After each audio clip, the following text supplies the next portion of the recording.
So we've done it once again, lads. Newcastle have come away from St James's Park with a win in the bag, 3 points in the bag in a 3-1 win against Southampton. I knew going into this game that, of course, it could only go one way. Newcastle coming away with 3 points in the bag. Of course, at the beginning of the first half, we didn't look very good. I've got to say it was quite a slow start in the game today. It did take a little while to build up into the game. It wasn't until the second half that we come alive in the game.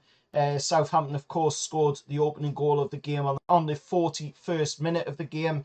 Stuart Armstrong scoring the goal for Southampton, of course, against the run of play, in my opinion, though, even though we weren't playing really well in the first half, I do still feel that it was against the run of play, especially at the moment that, of course, he got the goal on as well. But for the second half, we'll come out, we were firing on all cylinders, we were absolutely just completely and utterly dominating the Southampton team, right, left, and centre. Callum Wilson, of course, coming in as a substitute off of the bench for Gordon to go off as well at half time.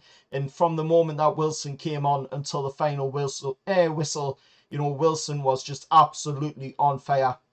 He was just killing the Southampton defence. He was all over them. The Southampton defenders couldn't do a thing about it. Just all over the place. Wilson, right, left, and centre. He had the Southampton defence in the game today, and of course he took his Premier League tally as well to 15 goals for the season. Of course, to see us pick up the win today at St James's Park. Other substitutes in the game, of course, was Joe Willock going off on the 92nd minute for Elliot Anderson to come on. Miggy came on the 69th minute for a departing Murphy. Isak also went off on the 92nd minute for Richie to come on. And of course, we just absolutely dominated the game like I expected we to do. At the end of the day, it did look a little bit touch and go in the first half, but that second half just showed, what we are capable of, what we can do, when we can put the teams to the defence sword, and we absolutely killed Southampton, today at St James's Park. So let us know your thoughts down in the comments below. Of course, this means that Newcastle now have 65 points out of 33 games played. We are third in the Premier League. Man United, of course, in their game, they took on Aston Villa at Old Trafford to come away from that game 1-0 winners. Probably should have had a man sent off as well, from what I've heard.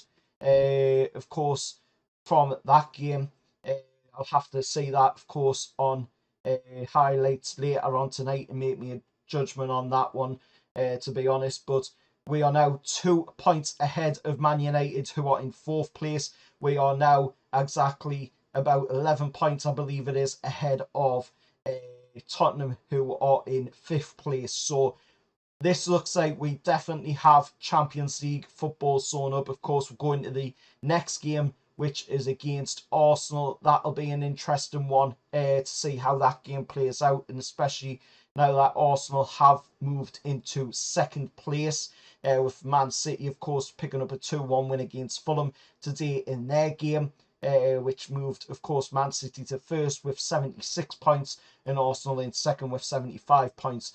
Mathematically as well, I know it's not, out there at the end of the day, but mathematically as well, there is a possibility that we could actually still go for the title. I'm not saying that we're going to, but mathematically it is still available that we could actually go for the Premier League title this season.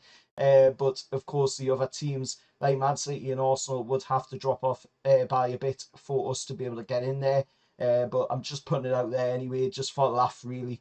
But of course, the main focus is that we are in third place in the league, and we have, of course, a very good chance now of getting Champions League football. Of course, judging on the matches that we have ahead compared to the teams around, where you would think that we have the best chance of getting that Champions League football for next season. Also, there'll be a video out talking about the recent news as well, going around about the shirt sponsor. So keep an eye out on the channel for that video. As for this video, make sure you hit that like, share, subscribe to the channel if you're new around here or if you haven't done it yet. And if you do want to support the channel by other means as well, you can do that by donating to the channel. All donations are welcome. And until next time, I'll see you in the next one. And however, lads.